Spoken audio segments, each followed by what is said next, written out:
Matapos nga ang naging spekulasyon ng pagsuporta ng Iglesia ni Cristo kay Vice President Sara kontra impeachment at sa napapabalitang blacklisted na ang mga kongresista at senador na boboto ng yes para ma-impeach si VP Sara sa Kamara pa lamang. Abay ngayon, ang kapwa-miyembro at kapanalig ni Congressman Benny Abante sa Baptist Congregations abay nagpahayag ng suporta kay Vice President Sara. Ayon sa balita, ang isang grupo ng mga church leaders at pastor mula sa iba't ibang Baptist congregations kasabay ng paglilinaw na hindi umano kumakatawan sa kanilang hanay si Benny Abante sa isang nilagdaang manifesto.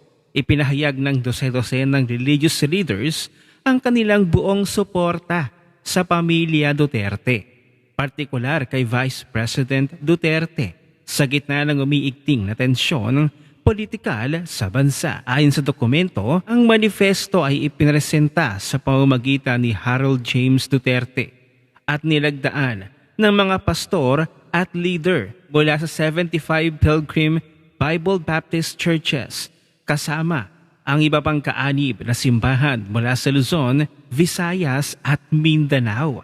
Sa kanilang pahayag, iginiit ng grupo ang kanilang paninindigan laban sa korupsyon at ipinahayag ang suporta sa panawagan ng Vice Presidente para sa pananagutan, lalo na kaugnay sa umano'y mga irregularidad sa mga proyektong flood control at iba pang issue sa pamahalaan. Binigyan din sa manifesto na nanatiling matatag at hindi natitinag si Vice President Sara sa kabila ng mga itinawag nilang political attacks. Nag-alay din ng grupo ng panalangin para sa kanyang kaligtasan, lakas at katatagan. Samantala nilinaw ng mga miyembro ng grupo na si Representative Abante na isa ring religious leader ay hindi nagsasalita para sa kanilang komunidad, lalo na sa mga kasalukuyang usaping politikal na may kinalaman sa Vice Presidente. Makikita rin sa mga inilabas na larawan ang mga pastor na personal na nag-abot ng manifesto sa tanggapan ni Representative Harold Duterte habang nakataas ang kabao bilang simbolo ng pagkakaisa at suporta. Bagamat walang direktang batikos kay Representative Abante sa dokumento, malinaw ang layunin ng grupo na ihiwalay ang kanilang posisyon mula sa mambabatas. Inaasahan na ang hakbang na ito ng mga religious leaders ay magdadagdag sa lumalaking bilang ng mga grupong hayagang sumusuporta kay Vice President Sara Duterte sa gitna ng umiinit na sitwasyong politikal sa bansa. Samantala'y ibinunyag naman ni Senator Amy Marcos ang umanay pananakot na makasuhan ang mga sangkot sa anomalya sa flood control kung hindi daw sila boboto pabor sa impeachment ni Vice President Sara Duterte. Ayon nga kay Senator Amy, kung dati ay for late release ang ginagamit na panakot kaugnay ng budget, ngayon naman ay OMB. OMB na ang tinutukoy na 3-letter word na ginagamit laban sa mga mambabatas. Para sa buong detalye, panoorin natin ang video na ito. Pinitetenga yung kanilang mga project.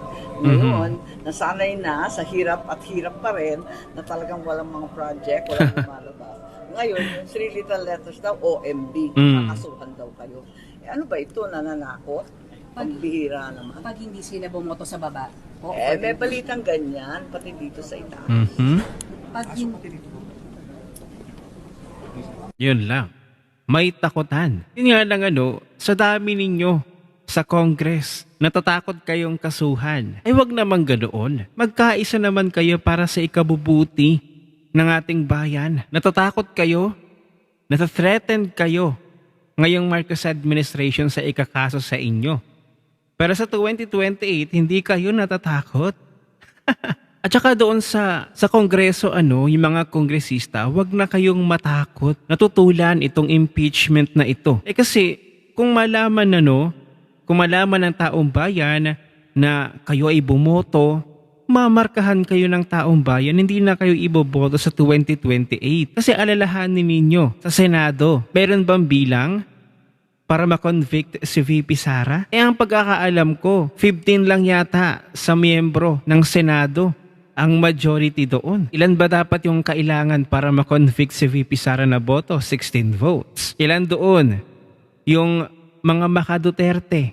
Napakadami. At ilan doon, yung matatapos na yung termino sa 2028? Alalahanin ninyo yung mga consequence kapag ibinoto nyo si VP Sara at makonvict siya sa impeachment na ito. Maraming mga consequence. Kaya dapat pigilan na natin, hadlangan na natin agad dito sa Kongreso ang impeachment na ito. Huwag kayong matakot kasi pagdating doon sa Senado, wala din naman bilang, wala din naman boto. Hindi mako-convict si VP Sara. So ibinuwis ninyo yung inyong pagboto, inyong buhay, ang inyong political career dahil sa takot ninyo sa administrasyong ito na makasuhan kayo dahil hindi lamang kayo iboboto, para pabor doon sa impeachment.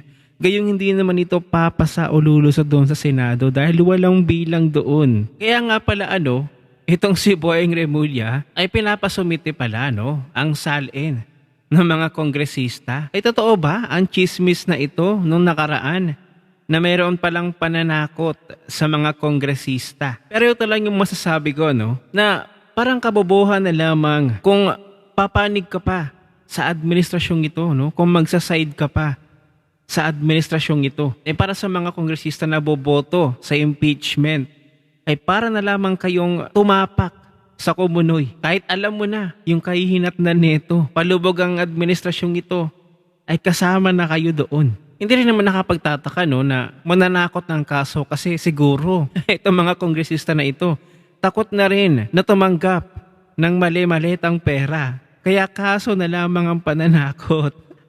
Kaya nga lang, para doon sa mga lumantad na di umano'y bumaligtad na kongresista para pumabor sa impeachment na ito, ay kung sakaling magbago ang isip nila, ay yun natin mapapatunayan na baka talaga sila'y natakot o tinakot, gaya ng sinabi ni Senator Amy Marcos. Pero ang katotohanan at in reality, ang may hawak ng bolang kristal, ang may hawak ng kapalaran, ni VP Sara ay tanging Senado. Nasa kanila nakasalalay ang kapalaran ni VP Sara. Hahayaan ba nila o yung mga naandoon na senador na ma-impeach si VP Sara o ma-convict? Siyempre hindi nila papayagan yun.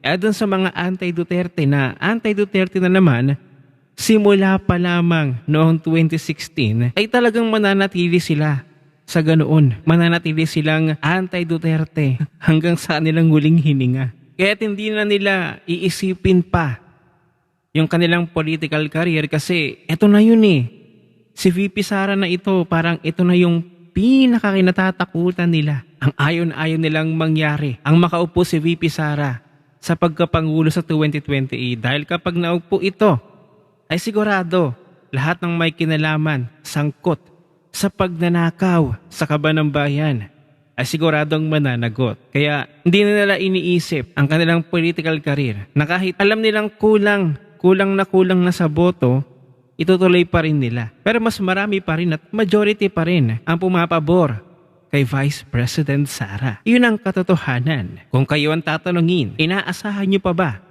na mas nadadami pa ang mga kongresista natututol sa impeachment na ito? At may tatransmit pa kaya ang articles of impeachment na ito sa Senado?